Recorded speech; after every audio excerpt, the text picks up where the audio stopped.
give you 5 steps to really utilizing the power of positive thinking, even though I said this is about negative thinking. And then let me show you how to use negative thinking in an assignment, how to make negative thinking something that's useful for you. So step number 1, decide to develop the habit right now, the habit of focusing on what's right in your world instead of what's wrong. The habit of focusing on what you do have instead of what you don't have in a situation. And as basic as that is, and as well as you know it, you've got to make it a habit, because those habits form the chain of your ultimate character, of who you become and how you end up living your life.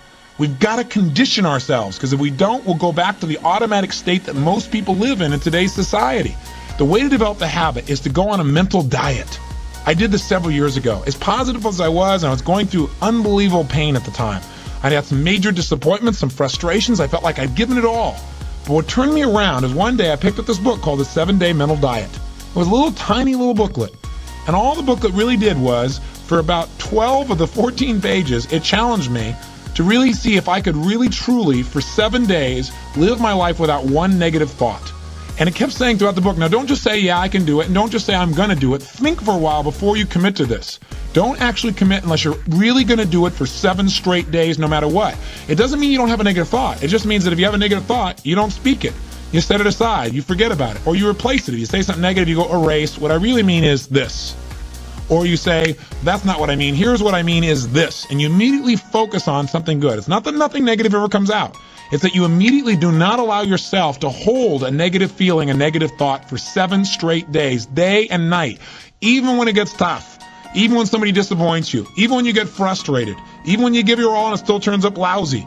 Listen, if all I did was rant and rave on this tape and you didn't listen to anything else I said, but you took on this 7-day challenge, you can't believe what it'll do to your life. Now, I got to tell you, when I first read the book, I thought, wait a second, being positive isn't going to change my life. I got to deal with the real problems around me, those real challenges that are out there. I don't want to just be positive. Somebody says, how's it going? I go, I'm doing great. And they go, why? You go, I don't know, but I just feel good. I don't want to be that way. I want to be real. I want to be on top of things. But you know what? I thought, wait a second. I can be positive about solutions. I can still notice that there's some challenges out there without being negative about it.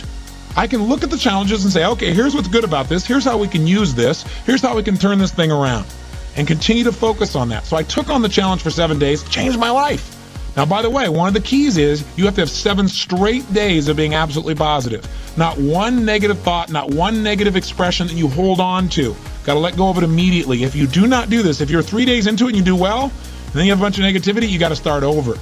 And you know what? After you go about 4, 5, 6 days in a row doing really well, something major negative is going to happen. How's that for some positive programming? But what it is a test to see how committed you really are. I'll tell you something. After 7 days, you feel like a different person. People around you respond to you like you're different as well. All you want to do is establish the habit of noticing what you do have instead of what you don't have. Noticing what's great about a situation versus what's not great. Focusing on solution instead of problems. That's what changes your life. Here's key number 2. Instead of judging yourself and others, decide, remember these are decisions, decide right now to become curious instead of judgmental. Remember, when you find fault in other people, when you start noticing constantly how they've wronged you, how this person is not good enough, or they're too egotistical, they're too proud, or they don't really care about people, as soon as you start judging other people, you just got to remember something. If you start judging other people, you can also start judging yourself intensely. If you're angry at other people, there's a very good chance you're angry at yourself as well.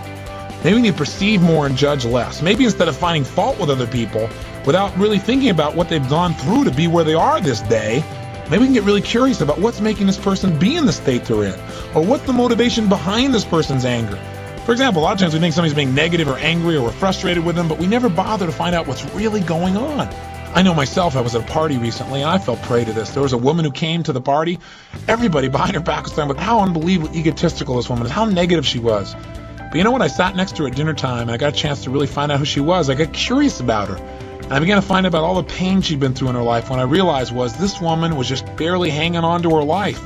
She just needed to know that people cared, but she was so afraid of being rejected that she put out this ego because she didn't want someone to reject her, so she figured she'd reject them first. And I got a chance to really know her, and she was a wonderful person. I'll tell you something else we got to be careful of that ties in with this, of our being judgmental. Out of our fear of having heroes in our society today, we seem to try and consume them and destroy them as quick as we can. We try to find something that's wrong with our heroes because, boy, we don't want another Jim Jones. We don't want another Jim Baker. Remember, we got to judge less, perceive more. We got to get curious. Instead of living in a society where we're so afraid so afraid to believe in anything or anyone that we believe in nothing at all, and we lose our power of positive thinking.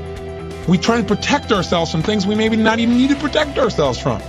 Or we live in a society where we try and destroy our heroes, where we take somebody like Barbara Walters, incredible broadcaster, a woman of incredible integrity, who gets nailed by one person in a book, and it's in every newspaper across the land, how she probably stomped on people to get where she was. That's absurd. Or Martin Luther King, after he's passed on, somebody comes back and stomps all over his career and his reputation. Is that the society we want to live in?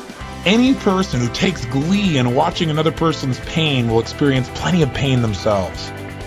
Remember the quote, "He who is without sin, let him cast the first stone."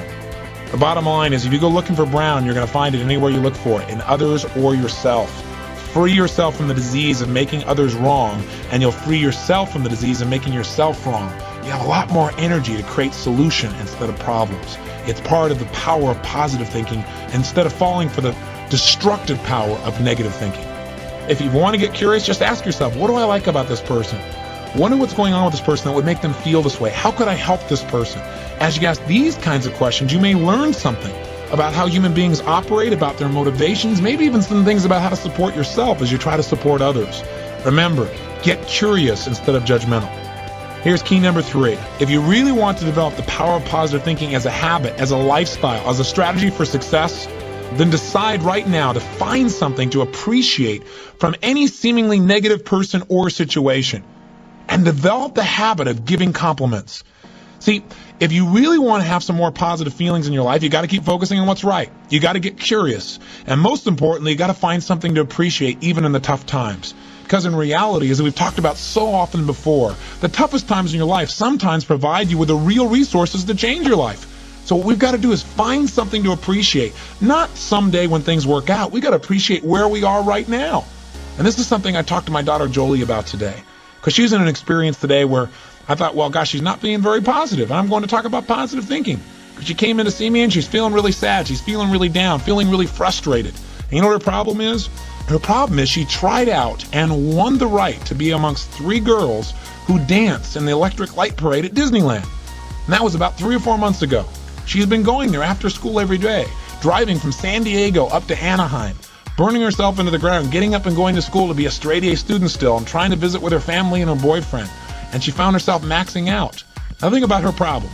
Her problem is that she gets to be at Disneyland and fulfill a childhood fantasy. Her problem is that she loves her family and wants to be with them as well. Her problem is she loves to be at school and really do that. Her problem is she has so much abundance that she has to figure out how to get it all in one day, and she can't do it. And she's physically burning out. That's her problem.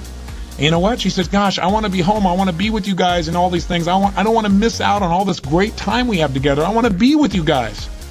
I said, but honey, look what you're doing. She goes, yeah, I don't want to miss out on Disneyland either. I don't want to miss out on my career and what I'm doing and what's going on. What's the problem? The problem is she's finding out what's negative in both situations. She's focusing on what she doesn't have instead of what she does have. Now, I could be negative about that and say, gosh, be more positive. But you know what? In reality, I realized being negative in this situation may not be bad. What do I mean? I don't mean being negative. I mean being intelligent. I mean being critical in your thinking. Seeing what you don't have is sometimes useful too. This is what I promised you in terms of the power of negative thinking. Here's how negative thinking can be useful. I sat down with her and I said, honey, let's look at the advantages and disadvantages of both. Let's not just be positive. Let's look at it. The whole thing is positive. Let's know that no matter what you choose, you've won. You have what most people dream about. But for a moment, let's be a little bit critical. What do you love about Disneyland? What's great about it? What is it giving you? And let's ask the question that maybe we don't ask very times when we're just being purely positive. What isn't it giving you? What are you afraid about? What are you missing by being there?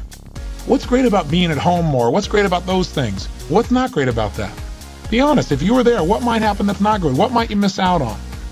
And you know what? By getting her to use both positive and negative thinking, or to be more accurate, positive thinking and some critical thinking, looking at what isn't there for the moment, what she is missing out on, and allowing that pain to motivate her, she was able to clarify what's most important in her life and what's the best way to do that. And she came up with a plan that totally empowered her. After a couple hours of conversation and fun, she looks better than she has in about 6 months because she's finally resolved what's most important. And sometimes just being positive and keeping a stiff upper lip isn't enough. Sometimes you got to stop and say, I am positive. I'm going to approach this from a positive way. I'm going to stay in a positive state. But I'm going to ask some questions some people may think of as negative, which is, what isn't working? Because if you're not willing to look at what isn't working, you can get yourself in trouble. So when I say number 3 is develop the habit of noticing something you can appreciate out of the situation, even something that seems to be negative. What I mean by that is find out what's working, but also appreciate what isn't working. Appreciate it enough that maybe it creates enough pain for you to want to make a change. Hey, being purely positive all the time is not the ultimate solution. Being purely positive 98% of the time to me is the solution.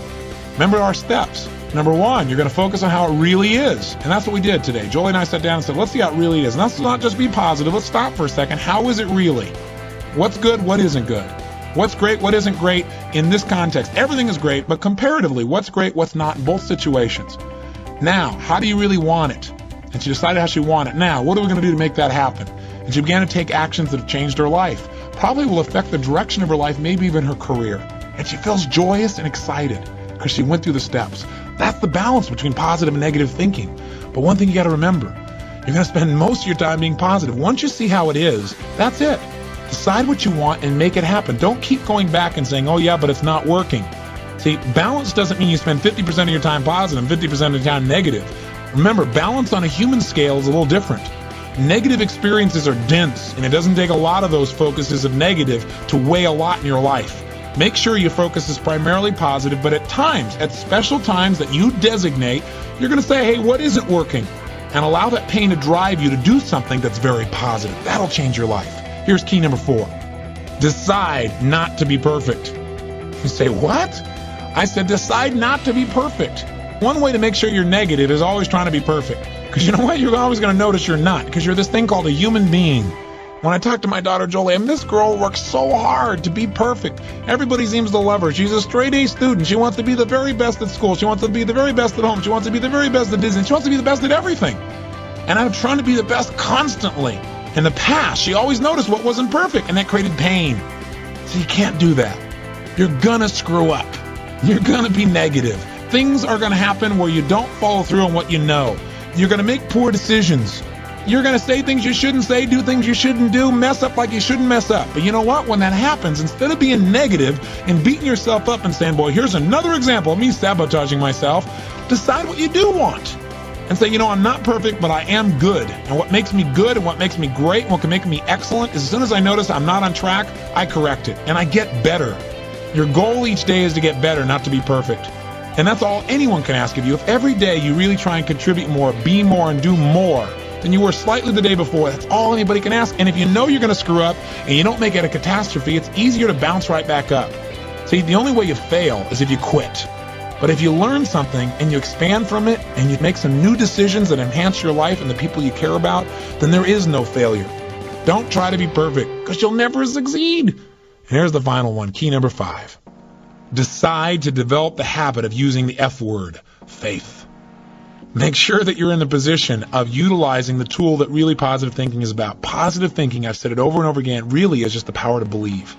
And as you believe, so is it done unto you. As you believe, so it's created. You need to make certain that you create that certainty inside yourself. And you know what? You and I both know there are going to be times when it looks grim. And the only power you really have is that power to have faith. To step forth and say, I'm going to put myself on the line. I'm going to have the courage to overcome my fears and to take action, even though it may not work out. Even though I may put out my love and it may not be reciprocated, I'm still going to put myself on the line. Because if I don't, that's the only way I can fail. See, without faith, nothing exists. And remember one more thing. No matter how bad it seems, this too will pass. That you've made it this far. You've been through tough times. Times you didn't think you could pull it off. And you've made it. If you've made it through all the challenges of your past and your life still works, you still seem to be somewhat happy, you're still standing, as they say, and gosh darn it, you're successful. And you can make it through this too. It's the thing that'll pull you through. Faith is still the power. The most valuable commodity I know of is information.